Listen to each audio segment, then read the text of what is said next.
말씀을 같이 좀 토론을 합시다. 이렇게 질문 답변방에 올려놨었어요. 오늘 우리 형제님들 또 김태순 자매님 참여하신 모든 분들 아주 잘했어요. 그렇게 하는 거예요. 또 그렇게 깨달음을 주신 대로 그렇게 발표하시면 됩니다. 뭐 나는 이제 여러 가지를 다 다루기는 어렵고 시간도 이제 이 부분은 우리 구원에 대한 기초를 세우는 부분이기 때문에 많은 그런 계시들을 각자가 받을 수가 있을 거예요. 오늘 굉장히 풍성할 줄 알았더니 시간들이 없으니까 그런지 그러네. 그리고 이제 분량만큼만 하시면 돼요. 꼭 그 전체를 다 하겠다 생각하시지 말고 한 부분씩만 하셔도 됩니다. 꼭 많은 분들이 참여하시기를 바랍니다. 제일 중요한 거 이제 시작부터 보자면 모세라는 그 하나님의 사람에 대한 출생, 그 다음에 청년기, 그 다음에 하나님의 사람으로 이스라엘을 인도하는 인도자의 그 장년기, 노년기죠, 이제. 이 3단계를 이제 기본적으로 생각하셔야 되고, 모세라는 그 이름 자체가 히브리어에서 나온 이제 말로써 많은 백성과 무리와 열국과 방언들이라고 하는 많은 물이라는 말은 백성, 무리, 열국, 방언들이라고 계시록 17장 15절에 음력 앉은 물에 대한 성경 해석이 나와 있어요. 그 많은 물에서 건지심을 받은 자다, 그런 뜻이에요. 그런데 구약 경륜은 모세의 사역으로 시작해서 침례 사역자인 요한의 사역까지가 이제 구약 경륜이라고 그러죠. 그런데 침례 사역자였던 요한은 요한복음 1장에 보면 그 베다니에서 뭐 에논에서 물침례를 줬는데 베다니에서 있었던 일이다 보니 번역인 이렇게 해놔가지고, 그게 벳이라는 말은 히브리어로 그 집이라는 뜻이에요. 뭐 벳엘 하면 하나님의 집, 엘이 하나님이니까 그런 뜻이에요. 그런 게 이제 이거는 벳 아라바를 베다니라고 요한복음 1장에서 이제 번역을 해서 헷갈리게 만들어 놨는데, 이것은 아라바의 집이라는 히브리어로 이제 그런 뜻이니까 당연히 아라바는 그 광야라는 뜻이에요. 그러니까 그 광야의 집, 그런 뜻이 되겠죠. 거기가 에논이라고 하는 지역이었었어요. 그것은 사해 근교라는 걸 알고 있으셔야 되고, 팔레스틴 땅은 저 위 헐문산에서부터 눈이 녹아서 흘러내려와서 바다를 이룬 것이 상류에는 갈릴리 바다라고 바다가 있어요. 그 갈릴리 바다는 생명이 풍성한 그 바다예요. 생명의 물이 그곳에 바다를 이루고 있어요. 팔레스타인 땅을 남북으로 쭉 흘러내려와서 저 아래쪽에는 흔히 말하는 염해라고 말하는 사해, 죽음의 바다가 있어요.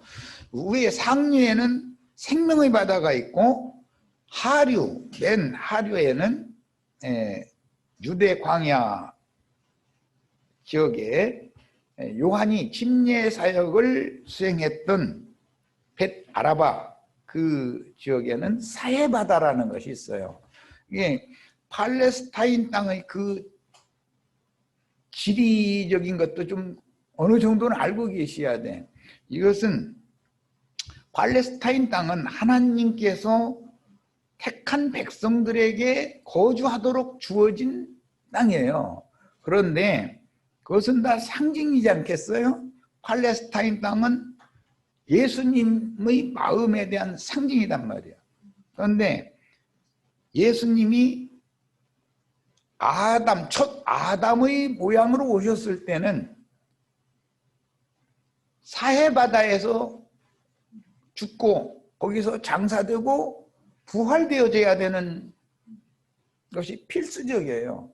이것을 모세라는 이름 자체가 많은 물에서 죽고 물속에 장사되었다가 부활되어져서 영으로 살리심을 받을 사람에 대한 예표, 즉 예수님에 대한 예표다.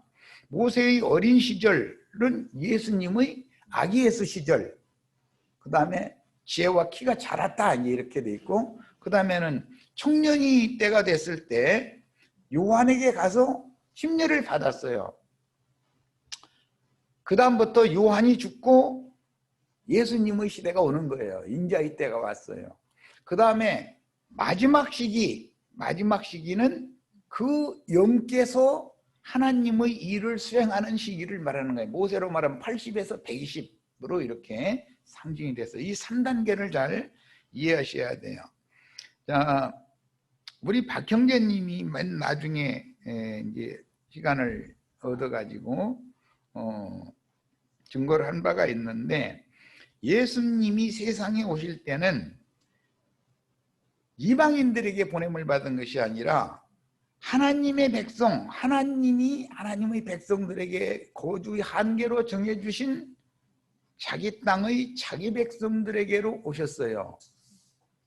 이것은 모세가 40세 때 자기 백성들의 구원의 일로 애굽 사람을 쳐 죽인 사건이 일어나게 되죠. 그건 이제 하나의 모형이니까 자기 백성을 구원하는 말씀을 증거를 했는데, 오히려 자기 땅의 자기 백성들에 의해서 도무지 용서받을 수 없는 죄, 이건 이제 살인죄라는 거예요. 가장 큰 죄, 이게 상징이에요. 그런 살인죄인으로 역임을 받고 정죄를 받는 거예요. 그러니까 예수가 사역을 시작하면서부터는 당연스럽게 고난이 이제 연결이 되게 돼 있어요. 왜? 자기 땅, 자기 백성들의 구원의 말씀을 자기 백성들에게 하셨어요. 그런데 그들은 예수를 통해서 구원의 말씀을 받아들이려고 하지 않아요. 누가 너를 우리를 위한 재판관으로 세웠느냐? 네가 무슨 권세와 네 이름으로 이 백성들을 가르치냐? 그런데 자꾸 박해를 하는 거예요. 그것이 상징이에요. 그 결과는 예수가 육신으로는 죽는 거예요. 이제. 그리고 마지막 3단계에서 그 영으로 부활하셔서 지금 그 영이 제자들을 보내서 전도하게 해서 사람들을 얻어서 하나님의 나라인 교회를 세운 거예요. 이런 그 과정을 잘 이해하시기를 바라고, 우리 이제 홍영재님께서 그 방주얘기, 이제 이 얘기는 이제 다음 주에 다룰 내용인데 미리 언급을 좀 했기 때문에, 방주에 역청을 발랐죠. 그 다음에 모세의 갈대 상자에도 애굽 하수의 물이, 폐수가 어린아이가 누워있는데 예수님이 태어날 때 말구 위에 누웠다고 돼 있어요. 그 상징이에요, 이게 다. 그런데 그 내면이 물이 새 들어오지 않도록, 하수물이 새 들어오지 않도록 역청을 바른 곳에 모세가 뉘어 있는 거예요. 아기 모세가, 아기 예수에 대한 상징이에요. 이것은 처음에 우리들이 복음을 믿어서 거듭날 때 속사람은 생명의 말씀, 예수 그리스도의 피로 양심이 덮임을 받아야 된다 이거예요. 그런 것을 상징하는 거예요. 이게 예수의 피라는 말은 예수 그리스도의 생명의 말씀을 상징하는 거예요. 말씀을 믿으면 예수의 피를 마시는 거예요, 그것이. 그 목적은 뭐냐? 속사람의 속부분, 양심과 마음의 생각, 감정, 의지가 피로 덮임을 받아야 되기 때문에 그래요. 그렇지 않으면 세상 물이 사람 속에 흘러 들어오면은 귀신의 영들이 사람의 양심에 구멍을 내고 사람의 마음을 점령해 버리면은 사람 죽어버리는 거잖아요. 그건 상징이라는 것을 이해를 하셔야 돼요. 속사람의 구원을 위한 말씀에 대한 상징이었었다 하는 거예요.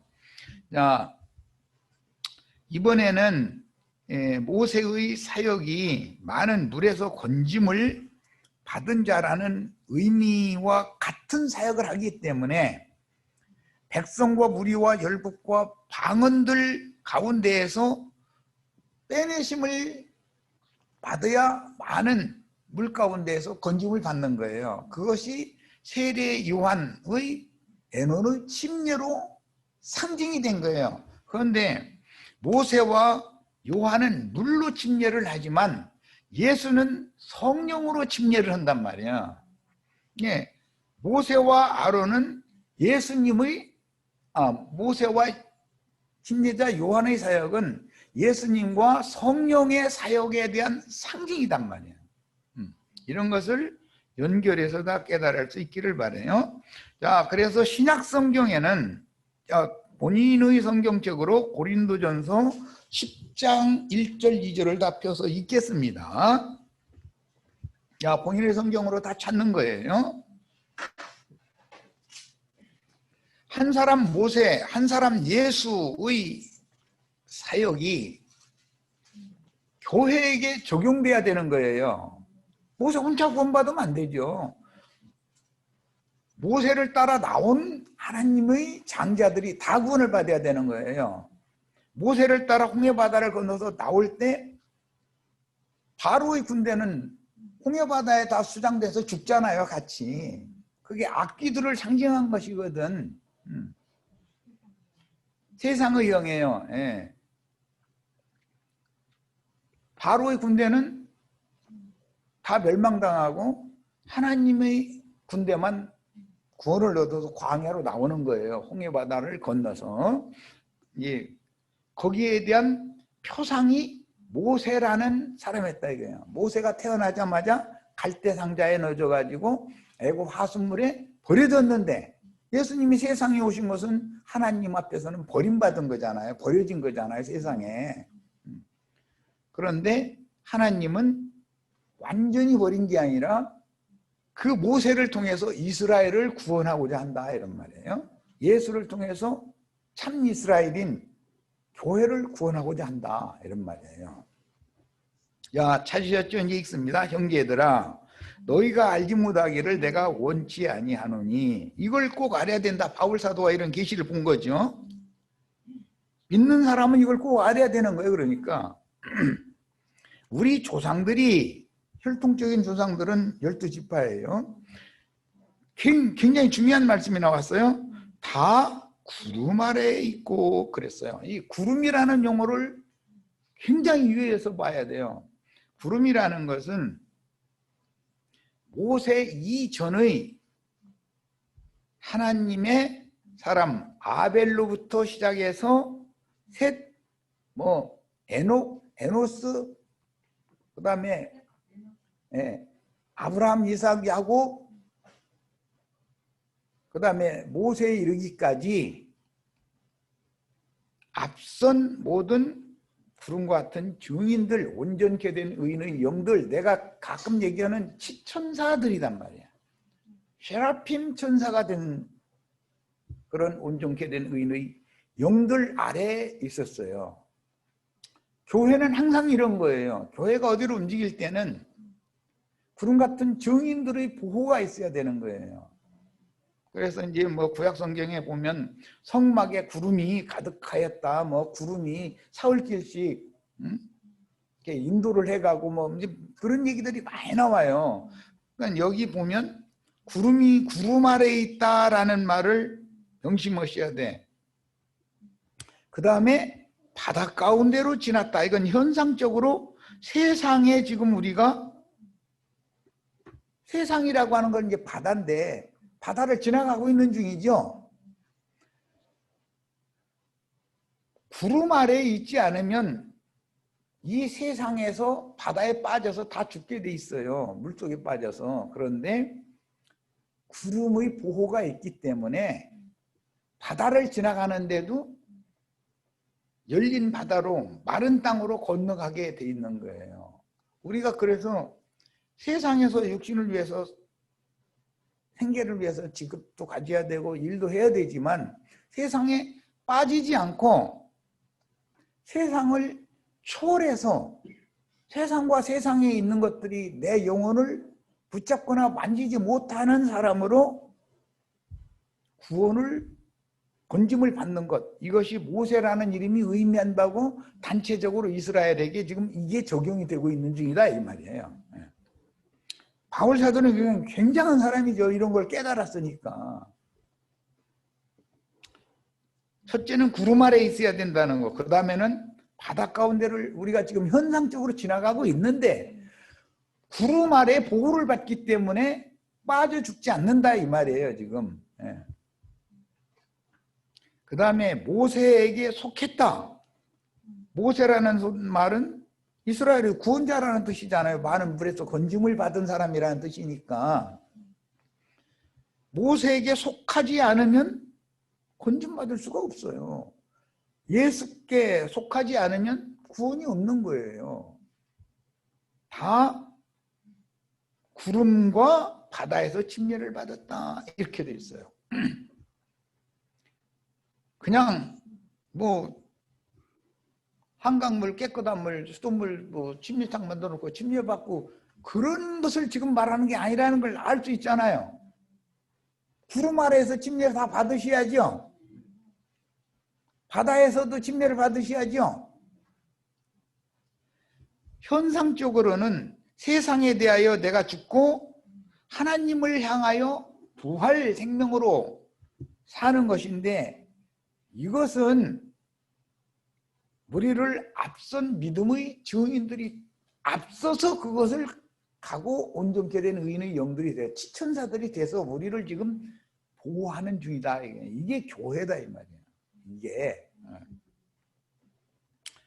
자, 그 다음에 아까 소원에 말씀드린 것처럼 팔레스타인 땅은 저 상부 쪽에는 갈릴리 바다가 있어요. 그건 생명이 풍성해요. 거기는 갈릴리의 어부들을 불러낸 목적이 왜 그래요? 그 갈릴리 바다에서 물고기를 잡던 사람들이니까 쓰시는 거예요. 유대 지역의 중심지에는 예루살렘이 있고 그 하부 쪽에 내려가면 사해바다가 있는데 예루살렘 성전이나 유대 광야에서 말씀을 가지고 가르치는 사람, 광야에서 외치는 자로 요한이 왔지만 요한의 사역까지는 전부 죽이는 사역이잖아요. 모세와 요한의 사역은. 옛사람에 대해서 땅에 속한 말을 해서 사람들을 하나님을 향하여 살아나게 하는 것이 아니라 죽이는 일을 하는 거예요. 물속에다 집어넣는 일만 하는 거예요. 수장시키는 거죠. 예수님이 오셔야 죽은 자 가운데서 살아나게 한다 이 말이에요. 이게 사역의 승계인 거예요. 그래서 구약 성경에는 엘리야의 사역이 있고 그 후배인 엘리사의 사역이 있어요. 이건 예표예요. 모세와 요한의 사역이 있어요. 인자 예수와 성령의 사역이, 그 영의 사역이 있어요. 당연히 모세의 제자들이 있을 것이고 예수 그리스도의 제자들이 있을 거예요. 우리는 그리스도의 종들이에요. 그리스도의 제자들이란 말이에요. 자, 이런 것을 명확하게 하셔야 돼요. 그래서 팔레스타인 땅의 그 여매라고 하는 소금바다, 소금 기둥이 된다 등등 이런 말들은 세상의 영으로 찌들어 버린다, 조성된다 이 말. 인격이 그러면 그 영혼이 죽는 거예요. 육의 몸이 죽고 말고를 말하는 게 아니고 그거 안 죽는 사람은 없어요. 육의 몸이 안 죽는 사람이 어디 있어요? 실제로 죽는 것은 세상의 영에 의해서 굳어지면, 즉 소금 기둥이 되면 다 죽게 돼 있다. 롯의 처가 소금 기둥이라고 이렇게 돼 있잖아요. 그 여매바다단 말이에요. 그곳에서 에논이라고 하는 그 물이 많은 지역이었기 때문에, 많은 물이라는 건 음력 안전, 많은 물이라는 건 이미 말씀드린 것처럼 백성과 무리와 열국과 방언들을 상징한 거예요. 그 사람들에게 전도를 했다. 이게 광야에 외치는 자의 소리로. 요한의 물침례라는 건 구약 말씀, 땅에 속한 말씀으로 사람들을 죽이는 사명을 행했다 이거예요. 그런데 예수님의 사역은 죽은 자들 가운데서 살려내는 사역을 다시 하는 거예요. 이게 이제 사역의 승계예요. 자, 이번에는 마태복음 3장 16절로 17절 본인의 성경으로 찾습니다. 시간을 내가 안 보겠어. 마태복음 3장 16절로 17절, 예수께서 세례를 받으시고, 요한의 세례죠. 이건 요한에게 침례를 받은 거예요. 곧 물에서 올라오실세, 올라오신다는 것이 영으로는 부활했다 이거예요. 죽은 자 가운데에서 처음 익은 열매로 부활할 것에 대한 예표예요. 예수도 인자로 왔기 때문에 당연히 하나님의 정하심에 따라서 요한에게 가서 침례를 받아야 마땅한 거예요. 그런데 유대교 지도자들은 요한의 침례를 받지 않았어요. 이건 세상에 대하여, 죄에 대하여, 율법의 저주에 대하여 죽은 사실이 없는 사람들이에요. 그 사람들은 속사람이 부활될 수 없는 거예요. 겉사람이 죽지 않았는데 어떻게 속사람이 부활되겠어요? 그런데 요한은 일단 죽이는 사역을 하는 거예요. 그런데 물에서 올라오는 것은 하늘이 열리고, 이제 그 말씀으로 이어지죠. 하나님의 성령이 비둘기같이 내려 자기 위에 임하심을 보시더니 하늘로서 소리가 있어. 하늘이 열려야죠. 말씀하시되 이는 내 사랑하는 아들이요 내 기뻐하는 자라. 이것은 하나님은 영이시기 때문에 영으로는 살리심을 받은 하나님의 아들이다 이 말이에요. 하나님의 아들, 여기서 하나님의 아들이 되는 거예요. 자, 베드로전서 3장 18절로 22절을 또 성경을 찾겠습니다. 이 침례에 관한 것을 다 말씀드리기는 어려워요. 로마서 6장 4절에는 예수와 함께 죽은 것을 침례다 그렇게 설명했고, 에베소서 4장 5절에는 침례는 요한의 침례도 있고 예수의 침례도 있고 뭐 성령의 침례도 있고 이렇게 여러 침례가 있는가, 침례는 하나밖에 없다 이렇게 말씀했어요. 그것은 마가복음에서 예수님이 제자들에게 내가 받을 침례가 있는데 너희는 내가 받을 침례에 너희도 참여를 할 수 있겠느냐? 아, 우리 할 수 있습니다. 과연 참여는 할 것이다. 그러나 하늘 아버지의 왕국에서 좌우편에 누구를 앉혀줄지는 하나님의 이제 문제에 속한 문제지 내가 지금 이 자리에서 할 건 아니다 그랬어요. 이것은 제자들이지만 믿음이 다 각각 다르다라는 뜻이겠죠. 그래서 침례는 한 침례만 있어요. 이 침례는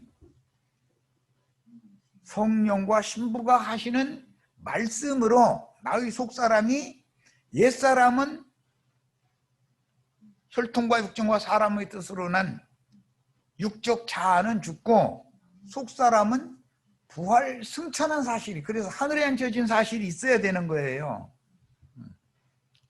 그 다음에는 갈라디아 3장 27절에는 그리스도와 함께 침례를 받은 사람은 그리스도를 옷 입었느니라 그랬어요. 이것은 영의 몸을 입었다 이 말이에요. 영의 몸.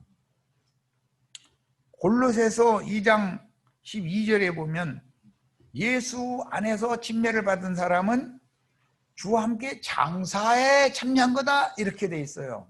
그러니까 죽고 장사된 사실은 모세와 요한까지가 하는 일이다 이거예요.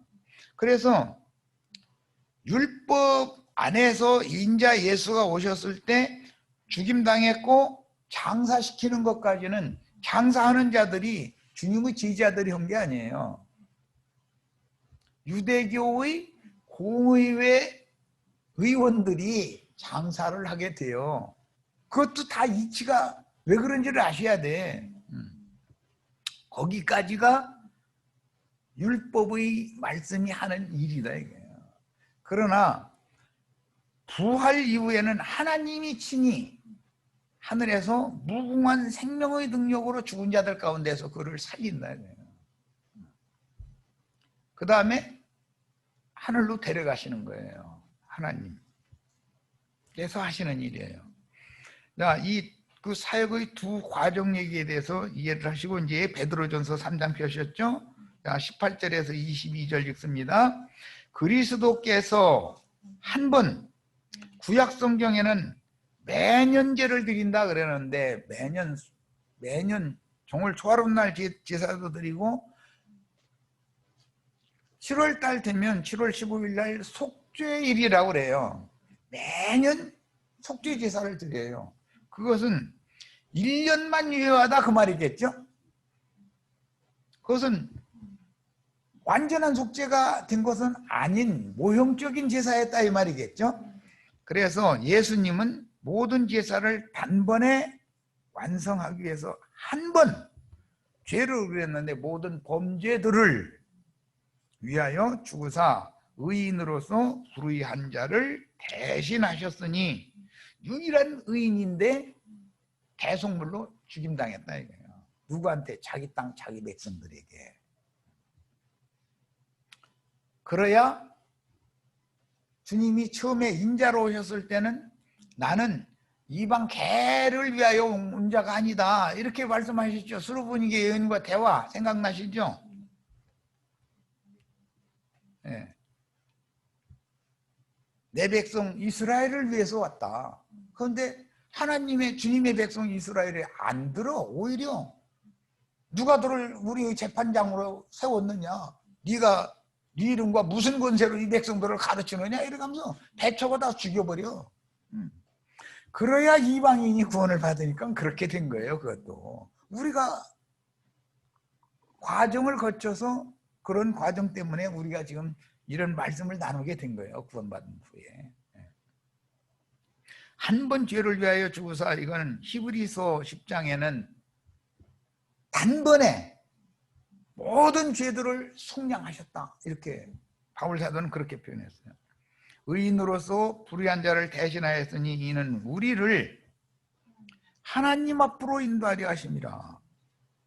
하늘에 계신 하나님, 가장 지구하신 분인데 그분 앞으로 인도를 받는 건 혈통과 육종과 사람의 뜻으로 난 혈육이 아니잖아요. 혈과 육은 주님의 나라를 유업으로 받는 일이 없는 거예요. 그런 기독교인들은 뭐 그냥 육신이 안 좋고 막 어떻게 해서 화연히 변화돼서 막 육체 부활을 생각하고 육체가 좋은 일에서 부자 돼서 잘 먹고 잘 자고 그들은 전부 땅의 일만 생각한다 이거예요. 육의 일만. 그들은 절대로 홍해 바다를 마른 땅으로 건너는 능력이 없는 사람들이요. 육체로는 하나님의 아들이시지만 인자로 오신 이상은 육체로는 죽임을 당하시고 영으로 살리심을 받았다.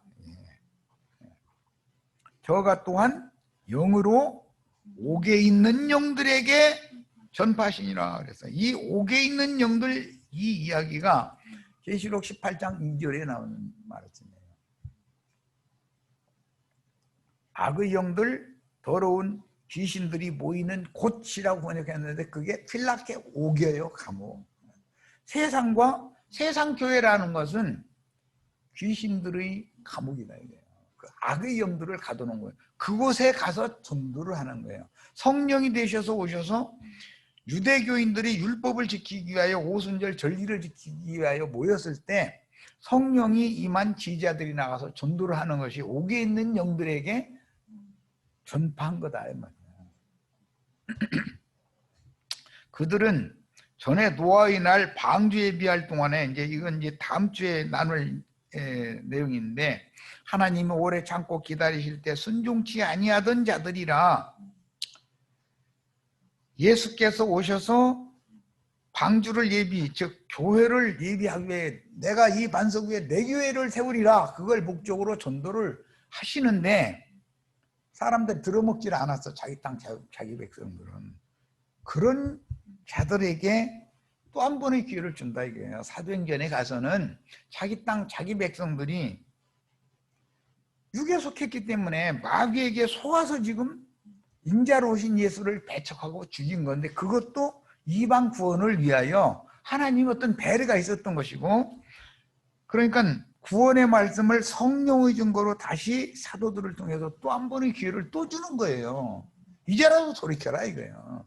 너희가 너희에게 생명을 주러 오신 생명의 주를 너희 손으로 죽였지 않냐. 그걸 돌이켜라. 네.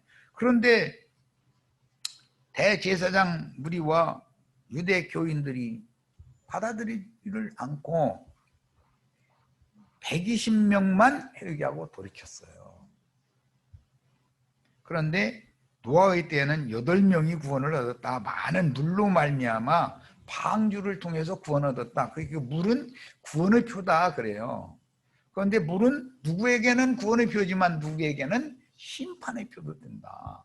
바로의 군대에게는 심판의 표고 이스라엘에게는 구원의 표가 되는 거예요. 자, 물은 예수 그리스도의 부활하심으로 말미암아 이제 너희를 구원하는 표시다 했어요. 그러니까 우리가 많은 물, 세상으로 상징되는 많은 백성, 무리, 열국, 방언들 중에 한 사람들이었어요. 그런데 이 세상이라고 하는 것은 우리의 구원을 위하여 있는 거예요. 그런데 세상에 빠져 죽을 사람들을 위하여는 이 세상이라는 건 심판의 바다다 이거예요. 심판의 바다. 불바다가 된다고 그러죠. 계시록에는 그래서 유리바다가 맨 앞에 나오고 그 다음에는 불붙은 유리바다가 되고 그 다음에는 불못이 되고 바다는 다시 있지 않다가 되는 거예요. 그러니까 세상이라고 하는 것은 결과적으로는 불못이다 이 말이에요. 그게 세상에서 뭐 얻어서 세상에서 잘 되고 뭐 부자 되고 이런 걸 추구한다는 것은 그건 난 지옥 속에 들어가고 싶습니다. 그걸 추구하는 거예요. 우리는 세상을 발 아래 밟는 사람이 되는 것, 이기는 자가 되는 걸 위해서 신앙생활을 하셔야 돼. 특히 우리 형제님들은 모든 전도의 말씀을 사람들에게 전해서 사람을 얻어가지고 사람들로 하여금 이기는 자가 되도록 가르치셔야 돼. 세상에 빠져들어가서 세상에 함몰되고 매몰돼서 죽어버리면 세상에서 당신 돈 많이 벌어서 해도 당신 어차피 죽는다. 돈이 아무리 많아도 죽는다. 엊그제 우리 다 알잖아요. 이병철 씨 아들도 죽어. 이건희 씨. 그 사람 돈 없어서 죽은 게 아니에요. 죽으려고 돈 벌을 거예요? 죽으라고 돈 번다. 세상 말 어려서 왔는데 죽으려고 돈 벌지 마시고 살라고 돈보다 더 귀한 그리스도의 생명을 얻는 것을 목적으로 생명을 값없이 나눠주는 사람이 되려고 돈을 버셔야 돼. 생계지도 해야 되니 값당하게 돈도 벌어야죠. 그런데 죽으라고 돈 벌으면 남는 것이 뭔데? 죽으려고 돈 벌지 마세요. 이제 살라고 돈 버세요. 자, 그 다음에 육체의 더러운 것을 제하여 버림이 아니요 물로 침례받는다는 것은 물로 목욕해서 목욕탕에 가서 뭐 떼껍질이 벗기는 건 다 좋은 얘기예요. 그런데 모세와 요한의 침례라고 하는 것은 육체에 상관된 계명의 율법 말씀이기 때문에 육체의 더러운 것을 제하여 버린다. 내가 육신으로 지난날 이런 뒤도 좋고 저런 뒤에도 좋고 그 용서해 주시옵소서. 그것이 목적이다. 이거 요한의 세례라는 건. 그런데 더 중요한 것은 오직 선한 양심이 하나님을 찾아가는 것이 진짜 침례다. 이거예요. 그래서 예수님은 성령으로 침례 주는 거예요. 성령으로 우리의 심령들이 선한 양심이 되려면 핏부림을 받아야 되고 선한 양심으로 하나님을 찾아가야지 땅속의 왕인 마귀를 찾아가는 침례를 받으면 안 되죠. 자, 저는 하늘에 오르사 부활하신 예수님이 이제 승천하셨다는 말인데 무엇으로 승천을 했는가? 선한 양심으로 하나님을 찾아가는 거니까 예수도 선한 양심으로 하늘에 올라갔을 거 아니에요. 이건 굉장히 중요한 말을 하고 있는 중이에요. 히브리서 9장의 15절에 그래서 너희 예수의 그리스도의 피로 너희 죽었던 양심을 더러운 양심을 깨끗하게 해가지고 살려가지고 살아계신 하나님을 섬기게 한다. 이제 이렇게 돼 있어요. 그것이 구약에 짐승을 잡아서 지성소에 대제사장이 피를 뿌리던 율법의 실현이다 이거예요. 그러니까 빚부림을 받는다는 말은 양심이 살아난 것이 목적이다 그 말이죠. 그러니까 양심이 살아난 사람은 선한 양심을 가지고 살아계신 하나님 앞에 올라가는 거예요. 이게 승천이에요. 이 말이 이해가 되어져야 우리가 그리스도 예수와 함께 구속 곧 죄들의 사면을 받아가지고 하늘에 앉혀졌다. 이 말이 이해가 될 수가 있어요. 우리가 이런 것은 하늘의 시온산과 하늘의 예루살렘에 이르러 있는 것이지 땅의 시온산 위에 세운 땅의 예루살렘에 거기에 모여서 지금 종교 행사하는 사람들이 아니잖아요. 우리는 하나님 우편에 계시니 천사들과 권세들과 능력들이 저에게 순복하느니라. 주님이 대속물로 육체로는 죽임을 당하시고 영으로는 살리심을 받을 때 선한 양심으로 하나님을 찾아갔다 이거예요. 올라갔다 이거예요. 이게 승천이에요. 자, 이번에는 본인의 성경책으로 계시록 17장을 펴니다. 시간이 많이 지나는데 조금만 더 하겠습니다. 자, 17장 1절. 또 7 대접을 가진 7 천사 중 하나가 와서 내게 말하여 가로되 이리 오라. 많은 물 위에 앉은 이 많은 분은 에논 벳 아라바 그 광야의 집, 거기서 세례 요한이 사역을 했죠. 그 많은 물이라는 것은 음력 앉은 많은 물은 뭐죠?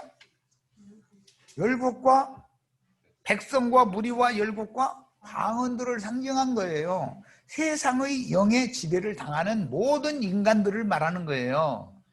그게 많은 물소리와도 같다 이 말은 계시록에 여러 번 나오죠. 무슨 뜻이에요? 세상 사람들 돈 버는 얘기, 뭐 개빵에 모여서 뭐 하는 얘기 그것도 끝이 없어. 그냥 나는 전도하려고 어떤 사람 하나 만나면 아이고 주님 이번에는 내 말 좀 알아듣는 사람 좀 붙여주셨겠지 해서 기도 열심히 하고서 와서 얘기하면은 내 말 톡 중간에 끊어버리고 나서가지고 세상 얘기로 끌어가는 거야 이제. 그러면 다 듣다 그만하자고. 나도 더 이상 못 들어. 내 말 듣기가 그 사람이 어려운 것처럼 나는 그 사람 얘기가 듣기가 너무 힘드니까 이제 어느 정도는 들어주다 이제 그만하시자고. 그러면 내가 이렇게 고개 비끼면 침체해 가면서 따라와 가면서 얘기를 내니까 나 정말 사람 주고 아주 말이 곧 영인 거요. 그에게서 그가 세상의 영에게 다스림을 지배를 받는 지옥 자식이면 세상 말밖에 안 해요. 그에게서 나오는 건 전부 세상의 영이잖아요. 뭐 무슨 직계빵이 어떻고 무슨 회사 요새 막 있다는데 거기가 막 뜬데 막 했었고 이래서 하면 많이 떠 당신 이러고 말어. 그렇게 뜨시지 말고 세상에서 떠서 날개치고 이렇게 하나님을 향해 찾아가셔야 돼. 우리 지체들 여기까지 왔는데 이 말도 못 알아들으면 그리고 이제 끝나서 그런 사람들 만나면 오늘 좋은 말씀 많이 듣고 간대. 아니 사람 잡어. 내가 좋은 말 해줄 사람이요? 그 좋은 말 해주는 사람은 절간에 가도 있고 성당 예배당에 가면은 좋은 말 해주는 사람은 널었어. 우리는 좋은 말을 해주려고 사람 만나는 게 아니에요. 죽은 영들의 옥에 가서 영들에게 전파를 하는 거예요. 살려내려고. 그런 얘기지 무슨 좋은 말 하는 거예요? 사실은 또 좋은 말도 되네. 이보다 더 좋은 말은 어디가 있어. 못 알아들어 그렇지. 많은 물이 앉은 큰 음료 심판을 보리라 그랬는데 다니엘 7장에 보면 이 많은 물이라는 건 바다잖아요. 궁창 아래의 물 바다 이건 세상을 상징하는 거예요. 그것은 창세기부터 1장부터 시작된 말이에요. 자, 이제 계시록 17장 펴셨으니까 14절로 15절 또 보겠습니다. 저희가 어린 양으로 더불어 싸우려니와 저희는 대적자들이죠. 귀신의 영 들린 사람들이고 오늘날 가면 신부님, 목사님한테 죽고 못 사는 사람들이잖아요. 기독교인들이잖아요. 그들이 오히려 어린 양으로 더불어 싸워. 유대교 랍비들이 어린 양으로 더불어 싸웠잖아요. 그런데 예수님 당해내요, 못 당해내요? 예수님이 얼마나 지혜로운 말씀으로 답변을 딱딱 한참 질문 골라가면서 하거든. 대표자들이 말쟁이들이 와가지고. 근데 딱딱 집어서 핵심을 집어서 증거를 하니까 입 딱 다물게 만들더라는 거예요. 그럼 누가 이겼어요? 예수님이 이긴 거예요. 그 싸움이라는 게 뭐예요? 말싸움한 거죠. 아마겟돈 전쟁 계시록에는 진리 전쟁을 하는 걸 말한다 이 말이에요. 말싸움 하는 거예요. 말로 싸우는 거예요. 어린 양은 만주의 주시오 만왕의 왕이시므로 우주 만물을 창조하고 경영하는 진리 말씀이 그분에게 있는데 누가 그분을 당할 거냐 이 말이잖아요. 지금 저희를 이기실 터이요. 그러면 어린 양으로 더불어 싸우는 자들은 성경줄이나 안 읽었겠어요? 그 사람들도 떡광줄이, 흰떡광줄이, 새광줄이씩 다 입고 다녀. 그러죠? 또 그와 함께 있는 자들 곧 부르심을 입고 빼내심을 얻고 진실한 자들은 이기리로다. 우리는 이런 사람이 되는 걸 추구하는 것이고 형제님들은 특히 사람들에게 전도해서 다 이런 사람이 되도록 가르쳐야 된다 이거예요. 이게 하나님의 동역자들이다 말이에요. 이게 출애굽기에서 이제 저 뒤편에 보면 지혜로운 건축자 얘기가 나와요. 하나님의 집을 세우는 지혜로운 건축자들이 다 되셔야 되겠어요. 또 전사가 내게 말하되 네가 본 바 음녀에 앉은 물은 백성과 무리와 열국과 방언들이니라. 이 물이 많은 곳에서 광야의 사역자였던 요한이 물로 침멸했다 이거예요. 그것이 에눈이라는 거예요. 그런데 그것을 우리 한글 번역에 이해가 없다 보니까 번역자들 자체가 그 배치라는 말을 그냥 배단위에서 된 일이다 이래버렸어. 그거는 감남산 배단위가 아니고 벳 아라바 해가지고 그 광야다 이거. 그 광야는 400년 동안 하나님의 말씀이 없었어요. 암흑시대라고 그래요. 그런데 광야의 사역자였던 요한에게 말씀이 임했어요. 그래서 자기가 광야의 외치는 자로서 받은 말씀으로 사람들을 가르친 거예요. 이게 요한의 물세례는 물침례라는 거예요. 이게 성경 의도를 정확하게 아셔야 돼.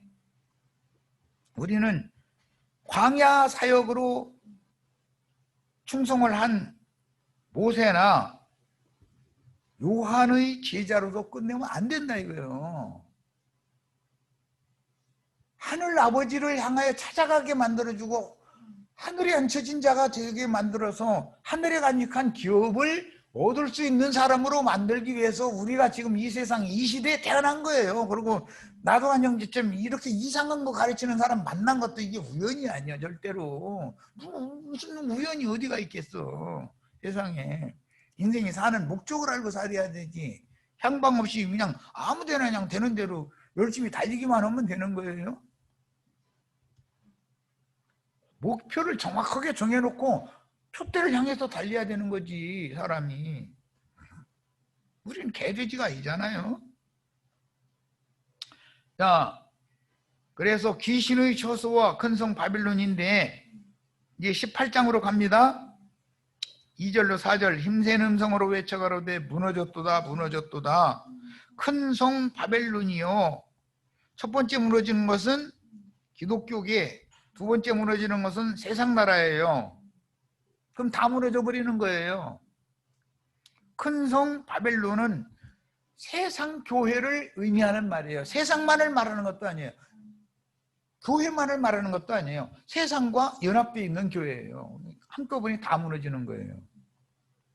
그곳이 어디냐? 귀신의 처소와 각종 더러운 영이 모이는 곳과 그랬는데 여기 곳이라는 것이 베드로전서 아까 나왔던 영들이 오기다 이거예요. 더러운 귀신들이 처소다 이거예요. 각종 더럽고 가증한 새의 모이는 곳이 되었도다 그랬는데 이게 새라는 것은 부정한 새잖아요. 뭐 독수리, 까마귀, 소울개 뭐 등등 이런 것들은 육식성이잖아요.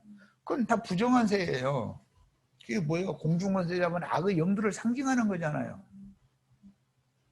그런 자들이 그런 악령들이, 악귀들이, 더러운 귀신들이 세상 교계에 지금 완전히 꽉 쩔었어. 완전히 나뭇가지마다 새들이 어디 앉을 틈이 없을 정도로 다 날라와가지고 그러고 있으니, 세상 교회라는 건 말씀을 날마다 가르침 받지만 마침내 진리 지식에 이를 수 없는 거예요. 왜? 새들이 다 쪼아먹어 버리니까. 예배당 가서 할렐루야 아멘하고 나 자빠질 때는 은혜 받은 것 같아. 집에 가면 소용없어. 집에는 고사치고 예배당 문 딱 나오자마자 싹 날아가 버려. 왜 그래요? 악령들과 더럽고 가증한 새들이 보여서 다 쪼아먹어 버리기 때문에, 그들은 마음 중심 피 뿌림 받은 청결한 양심의 말씀이 정상적으로 심어지는 것이 아니라 다 그게 길가밭들이거든. 그러니까 새들이 다 쪼아먹어 버리는 거예요. 안다는 거 지식은 많지만 그게 다 헛지식이요. 알고 보면.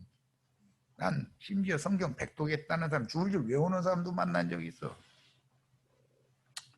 또 내가 들으니 하늘로서 다른 음성이 나서 가로되 내 백성아, 거기에서 나와. 어디에서? 두 번 무너지는 세상과 짝된 교회에서, 세상 교회에서 나와라 이거예요. 그녀의 죄에, 그 죄에 그랬는데 그녀의 죄에, 큰성 바벨론 음녀의 죄에 참여하지 말고 그녀가 받는 재앙을 함께 받지 말아라 그랬어요. 자, 여기까지 해서 마치겠습니다. 어떻게든지 전도를 해서 사람들을 만나서 이걸 가르치셔야 돼. 우리 형제 자매님들이 다 이런 말씀이 은혜가 되어지고, 사람을 만나면 영혼을 불쌍히 여기는 마음을 달라고 기도하셔야 돼. 나의 알고 지내는 사람, 자주 만나는 사람이 괜히 그렇게 된 게 아니잖아요. 그 사람한테 전도하라고 주님이 그 사람과 그런 친밀한 교제를 가질 수밖에 없도록 만들어 놓은 거예요. 나만 은혜를 입고 하나님의 아들로서의 권리를, 내가 장자의 권리를 내가 받았다 이것만 하지 말고, 권리를 주면 당연히 거기에 뒤따르는 책임이 있다는 걸 아셔야 돼. 여기까지서 마치겠습니다.